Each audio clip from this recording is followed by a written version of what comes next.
योगी सरकार में होगा दूसरा मंत्रिमंडल विस्तार। यूपी सरकार के 9 साल पूरे तो कई नए चेहरों को मिल सकती है जगह। प्रदेश में मंत्रिमंडल विस्तार को लेकर की हलचल तेज। योगी आदित्यनाथ सरकार के 9 साल पूरा होते ही दूसरे मंत्रिमंडल विस्तार की कवायद तेज हो गई। सुगबुगाहट है कि इसी नवरात्रि में मंत्रिमंडल विस्तार को लेकर बड़े संकेत मिल सकते हैं या अप्रैल के पहले हफ्ते में भी मंत्रिमंडल के लिहाज से बड़ी हलचल हो सकती है। इसके अलावा बीजेपी के प्रदेश अध्यक्ष पंकज चौधरी की नई टीम का गठन भी होना है।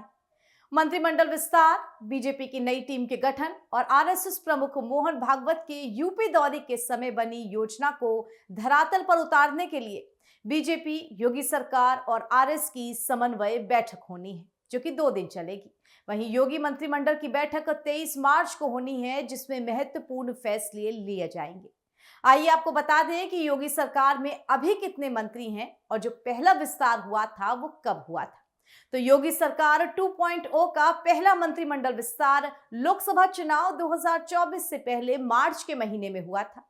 इसमें सुभाषपा के अध्यक्ष ओम प्रकाश राजभर, रालोद से अनिल कुमार, भाजपा के सुनील कुमार और दारा सिंह चौहान को मंत्री बनाया गया था। सरकार में अभी 54 मंत्री हैं, अधिकतम 60 मंत्री बनाए जा सकते हैं। इस लिहाज से अभी भी 6 पद खाली हैं और इतने ही मंत्री बनाए जा सकते हैं, ऐसी खबरें चर्चा में हैं। वैसे चर्चा ये भी तेज है कि इन नए चेहरों में सपा के बागी नेता भी शामिल हो सकते हैं। इस बार के विस्तार में समाजवादी पार्टी के बागी मनोज पांडे के साथ ही पूजा पाल और आकाश सक्सेना के नाम की चर्चाएं तेज हो गई हैं।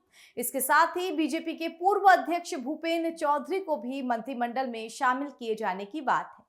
खबरें ये भी हैं कि कई मौजूदा मंत्रियों को मंत्री पद से हटाया जाएगा। जी हां, राजनीतिक गरियालों की ताजा खबरों की माने तो बीजेपी के कुछ मौजूदा मंत्रियों को मंत्री पद से हटाकर संगठन के कामों में लगाया जा सकता है। कुछ मंत्रियों को राष्ट्रीय राजनीति में भी ले जाए जाने की चर्चाएं तेज हैं, तो वहीं कुछ संगठन के लोगों को मंत्रिमंडल में शामिल भी किया जा सकता है, ऐसी बातें चल रही हैं। मंत्रिमंडल विस्तार को लेकर बीजेपी के प्रदेश अध्यक्ष पंकज चौधरी अपनी नई टीम पर मंथन भी कर रहे हैं। महिला मोर्चा, युवा मोर्चा समेत सभी मोर्चे में नए अध्यक्षों का चुनाव होना है, तो उसके साथ ही क्षेत्रीय अध्यक्षों में भी बदलाव किए जाने की चर्चा है। सूत्रों के मुताबिक मंत्रिमंडल विस्तार को लेकर बीजेपी का शीर्ष नेतृत्व 2 विषयों पर मंथन कर रहा है। एक पक्ष का मानना है कि मंत्रिमंडल में बड़ा फेरबदल कर देना चाहिए ताकि मंत्रियों के कारण बड़ी नाराजगी को दूर किया जा सके। हटाए गए मंत्रियों को 1 साल तक अपने विधानसभा क्षेत्र में काम करने भी भेजा जाना चाहिए। तो दूसरा पक्ष ये कह रहा है कि मंत्रिमंडल में ज्यादा बदलाव करने से नाराजगी बढ़ेगी। जिन मंत्रियों को हटाया जाएगा उनकी छवि नेगेटिव बन जाएगी, उनका चुनाव जीतना भी मुश्किल हो जाएगा। संभावना है कि इससे उनके जातिगत वोट बैंक को भी नुकसान हो सकता है। इसलिए मंत्रिमंडल में खाली सीटों पर ही 3-4 नए मंत्री बना दिए जाएं। यहां आपको बता दें कि संघ के सह सर कार्यवाह अरुण कुमार लखनऊ दौरे पर रहेंगे।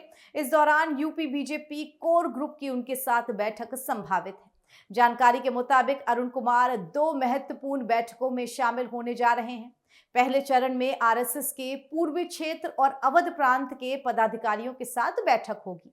दूसरे चरण में शाम को CM Yogi Adityanath, deputy CM Keshav Prasad Maurya और ब्रिजेश पाठक, साथ ही बीजेपी के प्रदेश अध्यक्ष और महामंत्री संगठन धर्मपाल की मौजूदगी में संघ के पदाधिकारियों के साथ ही साथ संघ, सरकार और बीजेपी समन्वय से जुड़े मुद्दों पर बात की जाएगी। अरुण कुमार के लखनऊ दौरे से इन दिनों तमाम विषयों पर चर्चाएं बढ़ भी चुकी हैं और इन सब चर्चाओं के बाद, यानी कि इन 2 चरणों की मीटिंग के बाद सोमवार को लोक भवन में सीएम योगी आदित्यनाथ की अध्यक्षता में मंत्रिमंडल की बैठक होनी है। इसमें सभी कैबिनेट मंत्री, राज्य मंत्री, स्वतंत्र प्रभार और राज्य मंत्री शामिल होंगे। संघ, बीजेपी और सरकार की बैठकों के बाद मंत्रिमंडल की बैठक को आगामी विधानसभा चुनाव के लिहाज से महत्वपूर्ण माना जा रहा है। यानी लगभग अगले 1 हफ्ते में इस बात की पुष्टि हो जाएगी कि मंत्रिमंडल में नए चेहरे आ रहे हैं या नहीं, और अगर वो नए चेहरे हैं तो वो कौन से हैं, और वो खबर भी हम आप तक पहुंचाते रहेंगे। उत्तर प्रदेश की राजनीति से जुड़ी ताजा अपडेट्स के लिए आप बने रहिए हमारे साथ।